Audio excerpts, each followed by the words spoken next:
ఎన్టీఆర్. ఎన్టీఆర్ అంటే 3 అక్షరాలు కాదు, తెలుగువారి ఆత్మ గౌరవం.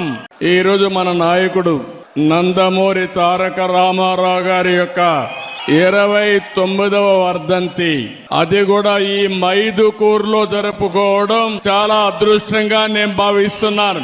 ఒక మహానాయకుడు, ప్రజానాయకుడు, తెలుగు జాతి చరిత్ర ఉన్నంత వరకు తెలుగు వారి గుండెల్లో ఉండే ఏకైక వ్యక్తి నందమూరి తారక రామారావు గారు. ఈ రోజు మనందరం చూస్తే తెలుగు జాతి కోసం పుట్టిన, అనుక్షణం తెలుగు జాతి ఆత్మ గౌరవం కోసం తప్పించిన ఏకైక నాయకుడు ఎన్టీఆర్. ఎన్టీఆర్ అంటే 3 అక్షరాలు కాదు, తెలుగువారి ఆత్మ గౌరవం.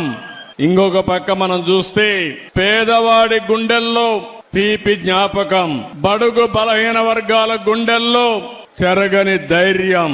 9 నెలలే ఎన్టీ రామారావు గారు పార్టీ పెట్టి ప్రపంచంలో కూడా ఎవ్వరు కూడా అధికారంలో రాలేదు.